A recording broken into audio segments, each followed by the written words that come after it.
¿Y a poco no ha estado increíble todo esto? Poder recordar por qué estamos aquí, poder recordar cuál es nuestro fundamento, cuál debería ser o debe ser o es nuestra esencia, cuáles nuestras características. Y ahora vamos a ver hacia dónde vamos.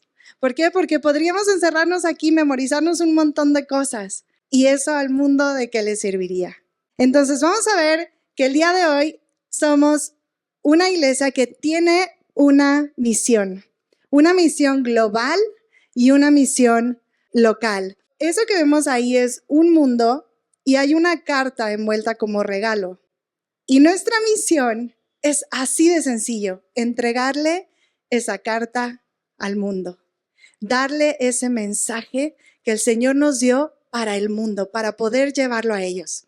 Vamos a ver Mateo 28, 18 al 20 y Marcos 16, 15 al 18. Jesús se acercó a ellos y dijo: se me ha dado toda autoridad en el cielo y en la tierra. Pausa. ¿Cuándo fue esto? Cuando Jesús ya había resucitado y estaba despidiéndose de sus discípulos a punto de ascender al cielo. Les dice: se me ha dado toda autoridad en el cielo y en la tierra. Ahora vayan por todo el mundo y anuncien las buenas noticias a toda criatura. Vayan y hagan discípulos de todas las naciones, bautizándolos en el nombre del Padre y del Hijo y del Espíritu Santo, enseñándoles a obedecer todo lo que les he mandado. Y les aseguro que estaré con ustedes para siempre, hasta el fin del mundo. Y estas señales acompañarán a los que crean. En mi nombre expulsarán demonios. Hablarán nuevas lenguas, tomarán serpientes con sus manos y beberán cosa mortífera y no les hará daño. Pondrán las manos sobre los enfermos y ellos sanarán. Entonces, todo esto que Jesús les está diciendo, Él les dice: ok, ya vine y estuve con ustedes 3 años. Ya morí por sus pecados, los limpié, los perdoné y resucité para darles vida eterna. Ahora, ¿qué sigue? Y así te puede decir hoy Dios: ok, ya conociste poema, ya te cayeron bien los amigos, ya tienes una Biblia en tu casa o en tu celular, ahora, ¿qué sigue? Vamos al siguiente pasaje, que es Hechos 1:8. Dice: pero cuando venga el Espíritu Santo sobre ustedes, recibirán poder y serán mis testigos tanto en Jerusalén como en Judea y Samaria hasta los confines de la tierra. Ahora, ¿qué tiene que ver con nosotros ahorita Jerusalén si no vamos a ir a Jerusalén porque de hecho están en guerra y pues no vamos a ir, sale carísimo, ¿no? Pero ¿de qué está hablando aquí? Jerusalén es lo que ellos consideraban lo cercano a ellos. Entonces, Jesús está diciendo: tú me vas a ser testigo, vas a recibir al Espíritu Santo, vas a tener poder sobrenatural para ser mi testigo con la gente que te rodea, con los tuyos, en tu ciudad. Luego dice: en Judea y Samaria, que eran las ciudades contiguas, pero no solamente ciudades contiguas. Samaria era la ciudad enemiga, eran a los que no les hablaban.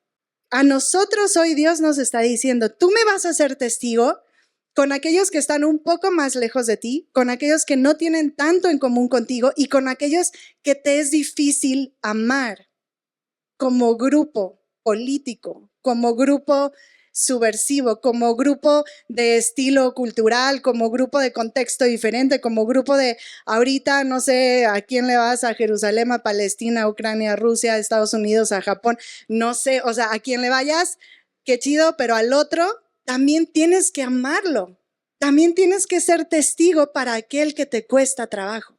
Y luego dice: hasta los confines de la tierra. El Señor nos llama no solamente a llegar a Poema y quedarnos en Poema toda la vida. Y no me refiero a que se cambien de iglesia. No, no se tienen que cambiar de iglesia. Quédense con nosotros, los amamos. Pero no es como de que, ya voy los domingos, voy al trabajo y me acuesto a dormir. No, y luego, ¿qué más? Dios nos dio San Ángel por hoy. Dios nos dio la Ciudad de México. Dios nos dio la República Mexicana, Pero Dios nos dio también todas las naciones para que nosotros podamos ir y llevar su mensaje. Hace rato decía Isaac, muy acertadamente, que en México nos tocó nivel avanzado, no nos tocó fácil. Pero yo me quedé pensando, el resto de los países tampoco la tienen fácil. ¿Cuál país? Yo no sé si Canadá la tenga fácil, tal vez. Pero ¿cuál país está increíble? Porque aún los que tienen mejor economía y mejores calles bonitas y están llenos de ateísmo y de brujería y de cosas muy horribles. O sea, no hay un país que no necesite a Dios desesperadamente. No tiene que ver con dinero, no tiene que ver con que si su gobierno es de tal lado o de tal lado, o si hay revueltas o no hay revueltas. No tiene que ver con eso. Cada país tiene tantas aflicciones. Cada pueblo, en México hay 68 pueblos indígenas, más el nuestro que es el de chile, mole y pozole. ¿No? O sea, en México hay 70 pueblos diferentes con distintas tradiciones, distintas culturas, distintos problemas, distintas idolatrías, distintas heridas del pasado, distintas guerras. Nada más en México. Tenemos el mundo entero como misión. Ahora vamos a ver Lucas 4, 18 al 19. Que lo combiné también con Isaías 61, 1 al 3. ¿Por qué? Porque esta escena de Lucas, no sé cuántos ubican este pasaje, pero Jesús había como medio más o menos pasado desapercibido, no había anunciado que él era el Mesías, pero un día llegó a la sinagoga y le tocó a él leer las escrituras.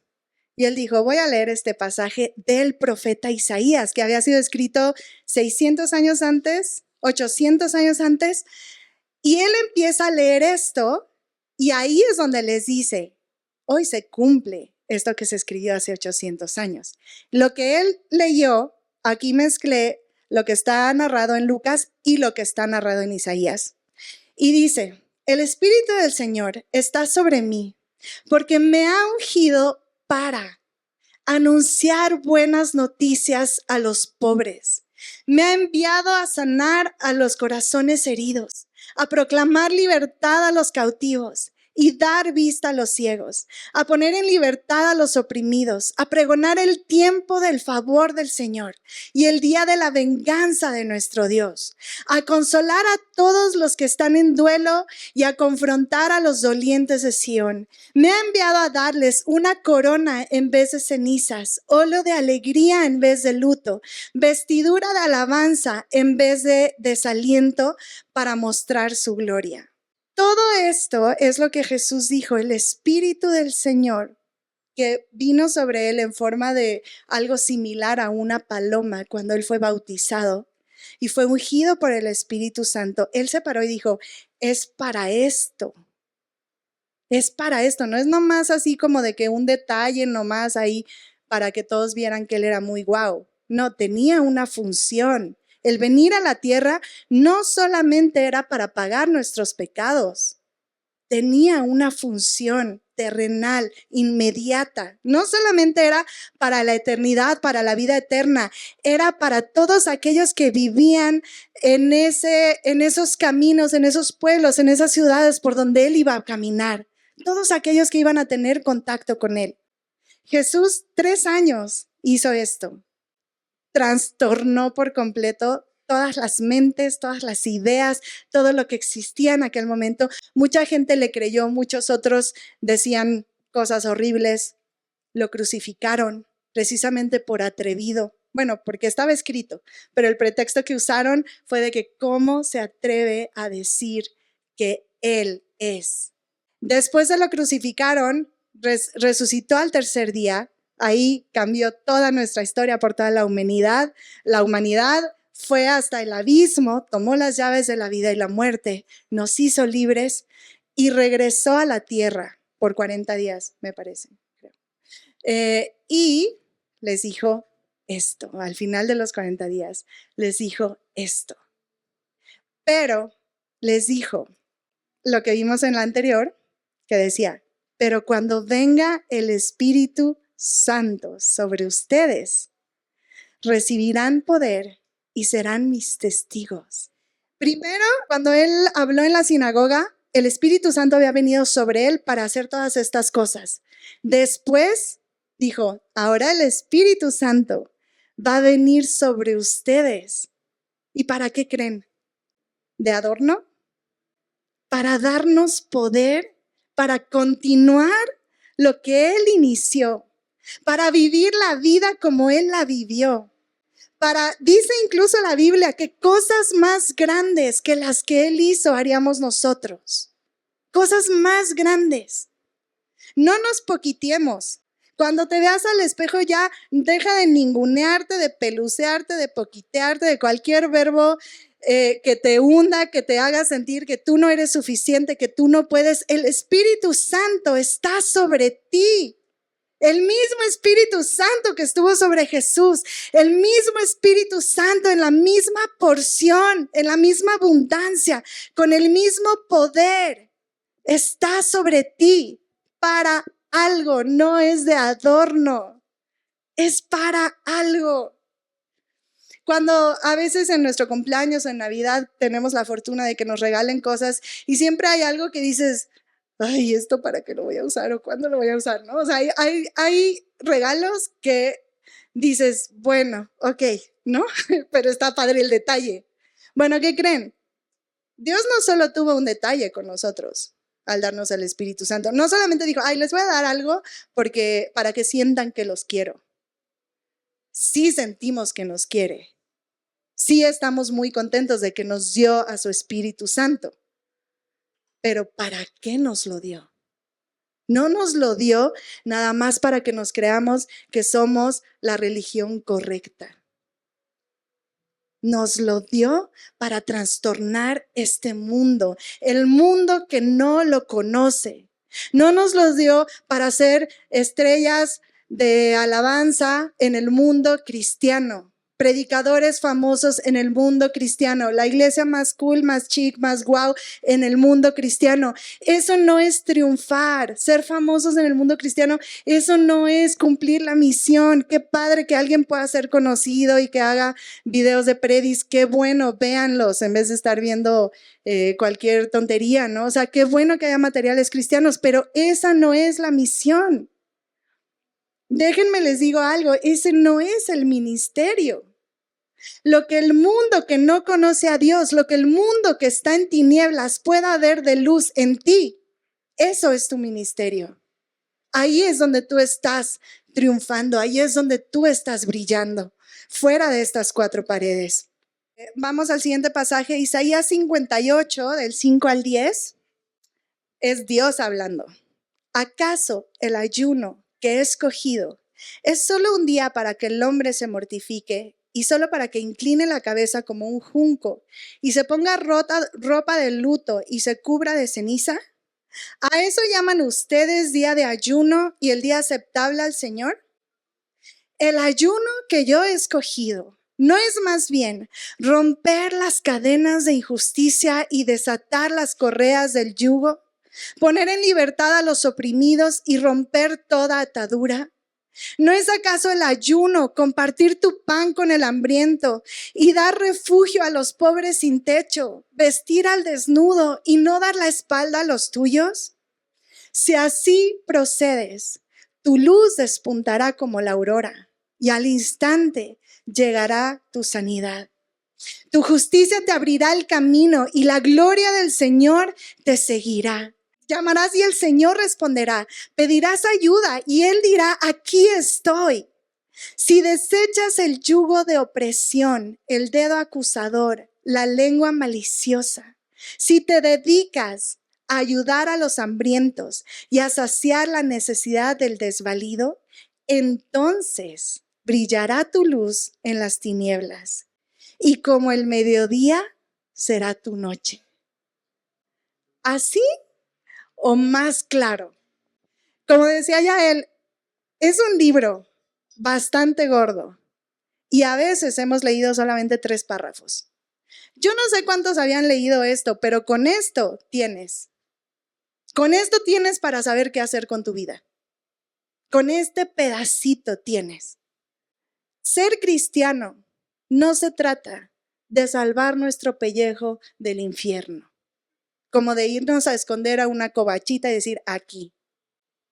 Ser cristiano se trata de levantar la antorcha, de levantar la espada, de ir a pelear la buena batalla, cuando sea cómodo y cuando no lo sea, cuando sea fácil y cuando no lo sea, cuando nos llamen y cuando no nos llamen, cuando nos vaya a ir bien y cuando nos vaya a ir mal.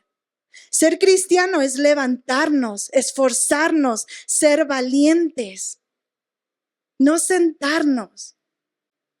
Me encanta que tengamos sillas y mesas y eso es algo que soñábamos y hoy se echó a perder la cafetera, por eso no hay café, pero tratamos de estar cómodos y felices, pero esa no es la meta, estar cómodos y felices. Ahora, puede haber aquí personas que vengan por primera vez, como mi querida amiga Maggie, como varias visitas que tenemos aquí, no los quiero espantar. Si tú vienes llegando al Señor, necesitas un tiempo de ser sanado, ser restaurado, ser abrazado por Dios y tranquilo, no tienes que ir ahorita a Haití a predicar la palabra del Señor tal vez, a menos que el Señor te lo ponga, pero regularmente hay un tiempo primero de venir a la casa del Señor, de conocerlo, de ser sanados por Él, pero cuando ya llevas un año en la enfermería, ¿qué haces ahí? ¿Se imaginan que los hospitales estuvieran llenos de gente que ya está sana y que hay 1000 enfermos afuera, pero tú estás ahí bien chido porque te llevan el desayuno y viene la enfermera y te pregunta cómo estás y dices, no, yo aquí voy a vivir? No, así no es. O sea, ya estás sano, ok, levántate. Si estás herido, sí, acuéstate y déjanos abrazarte, déjanos orar por ti. Pero después de 8 meses, 1 año, 2 años de que estás en la camilla del desvalido, ¿qué sigue? No podemos estar ahí para siempre. Señor, sáname. Señor, háblame. Señor, hazme saber que. O sea, ya. ¿Qué sigue? Seamos valientes. Dejemos de estar esperando 7 señales para ver si actuamos medio centímetro. O sea, Dios ya nos dio la señal más grande, que es su resurrección, que es su palabra. Dios ya dijo todo lo que tenía que decir. Si Él nos dice una sola cosa más en nuestra vida terrenal, es ganancia. Pero no necesitamos oír más cuando lo que Él ya dijo no lo estamos escuchando. Vamos al siguiente pasaje, que es Santiago 1:27, y este pasaje me encanta porque con esto deberíamos definir el cristianismo. Dice, la religión pura y verdadera a los ojos de Dios nuestro Padre consiste en ocuparse de los huérfanos y de las viudas en sus aflicciones y no dejar que el mundo te corrompa. Ni solo un renglón, ni solo el otro renglón. No nos podemos quedar voy a hablar primero del segundo renglón. No nos podemos quedar solo ahí, en nuestro club de santos, en nuestro club de perfectos, en nuestro club de gente guau. Hay otro renglón que dice, ocúpate de los débiles, de los que no pueden. ¿Por qué dice de las viudas y de los huérfanos?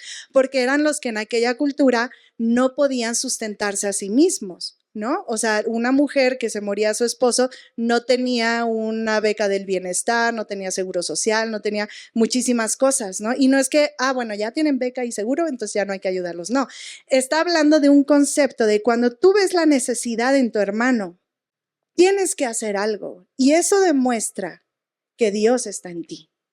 Eso demuestra que eres hijo de Dios. Ahora, no basta con ser una ONG. Hay que guardarnos sin dejar que el mundo nos corrompa. Porque podemos ser una ONG y muy internacionales y muy guau y ir a todos los pueblos y regalar despensas y estar todos tibios, todos contaminados, todos. ¿Cuál es la muestra de que nuestra relación con Dios es verdadera? Que seamos santos, que busquemos la santidad, la pureza, lo que agrada a Dios y que ayudemos al prójimo, al que está en necesidad. Son 2 cosas, no es una. Por eso cuando le preguntaron a Jesús, ¿Cuál es el mejor, el mayor, el más importante de los mandamientos? El que dijo, amarás al Señor tu Dios con todo tu corazón y toda tu alma y toda tu mente y todas tus fuerzas. O sea, como es lo más guau. Y amarás a tu prójimo como a ti mismo. Las dos cosas son importantes. Y a mí me gusta imaginarme una cruz, donde el mandamiento más importante es nuestra relación con Él. Y el que sigue, igual de importante, es nuestra relación con el prójimo. Pero ese prójimo no está hablando solamente de tu mejor amigo, está hablando del mundo entero. De los que te lastimaron, de los que no se portan como deberían, de los que no conoces aún, etcétera, etcétera. Entonces, bueno, estos son los creo que fueron 5 o 6 pasajes que vimos. Y lo que quiero decirles es, si Jesús hubiera pensado que nosotros al aceptarlo como Señor y Salvador, nos iba a dar el vida eterna para que estuviéramos felices en su presencia para siempre cantando, y eso fuera todo, y a lo mejor suena como bastante reducido, pero hay gente que dice, el propósito de tu vida es adorar a Dios. Claro, sí es, pero ese no es todo el propósito. Si Jesús hubiera pensado que lo único que teníamos que hacer era creer en Él e irnos al cielo, ¿qué estamos haciendo en la tierra? Yo no sé si alguna vez vieron unas películas donde se trataban del rapto, de que Jesús venía en el futuro y los santos desaparecían y entonces quedaban sus ropas dobladas ahí en el piso. Bueno, si Jesús hubiera querido que solamente viviéramos para adorarlo, al momento de decir, Señor, te acepto, hubiéramos desaparecido, hubiera quedado nuestra ropa en el piso y nos hubiéramos ido al cielo y estaríamos adorándolo. Pero nos dejó en este mundo y a nosotros en específico nos puso en México. ¿Por qué razón? Porque tenemos una misión. No podemos comprar una isla y mudarnos ahí todos y ser felices. Suena maravilloso y lo he pensado varias veces, pero no es esa nuestra función, ser felices solamente. Somos felices en el proceso, nos encantan nuestros amigos aquí, nos encanta divertirnos juntos, reírnos, creer juntos, cantar juntos. Eso es increíble, pero esa no es la misión. Esa no es la razón para estar en este mundo, en este siglo, en este país, en este lugar, con estas características. Tenemos una misión. Y ahora, en la hojita que les di, dice las citas que vimos. ¿Me las puedes regresar, los versículos? El primero es Mateo. Según este versículo de Mateo, aquí enlisté de manera gráfica, o sea, bueno, más fácil, a manera de lista para que se lleven a sus casas. Todo lo que dice ahí, que es nuestra misión, que es ir por todo el mundo y predicar el evangelio, hacer discípulos a todas las naciones, enseñarles a obedecer a Dios, expulsar demonios en el nombre de Jesús, poner las manos sobre los enfermos y que ellos sanen. En el siguiente versículo dice, ser testigos de Dios en casa y hasta los confines de la tierra. En el siguiente versículo dice, dar buenas noticias a los pobres, sanar los corazones heridos, proclamar libertad a los cautivos, dar vista a los ciegos, poner en libertad a los oprimidos, pregonar el tiempo del favor del Señor y el día de su venganza, porque no todo es palabras de miel, hay que decir las cosas como son. Y les voy a decir algo, a lo mejor el día de la venganza les suena así como, ay no, Dios es malo, no. ¿Cuántos aquí se han preguntado por qué Dios permite que pase esto? Bueno, ¿qué creen? Sí va a haber un día en que la gente va a tener que pagar por eso que hizo. Al final dice, consolar a todos los que están en duelo y confortar a los dolientes, darles una corona en vez de cenizas, darles óleo de alegría en vez de luto, darles vestidura de alabanza en vez de desaliento. Y la siguiente dice, romper las cadenas de injusticia, desatar las correas del yugo, poner en libertad a los oprimidos, romper toda atadura, compartir mi pan con el hambriento, dar refugio a los pobres sin techo, vestir al desnudo, no dar la espalda a los míos, saciar la necesidad del desvalido y la última, ocuparme de las viudas y de los huérfanos en sus aflicciones. Son 20 y tantas, creo que 26, pero si le buscamos a la Biblia, podemos encontrar muchas más. 26 respuestas a esos días en que tú miras al cielo y preguntas, Dios, ¿qué hago con mi vida? ¿Para qué me creaste? ¿Mi vida tendrá sentido? Dios, ¿por qué a mí? Dios, ¿por qué yo? Dios, ¿qué quieres de mí? Dios, ¿qué trabajo escojo? Dios, todas esas preguntas que tú tienes un propósito. Tu vida tiene un propósito. Puedes llevarte esta hoja, o tómenle una foto con su cel si no les alcanzó, pero no hay razón para que un cristiano esté sentado, esté pasivo o se esté preguntando qué hacer con su vida. No hay razón para que un cristiano esté perdiendo el tiempo o esté de ocioso o diga es que Dios no me toma en cuenta.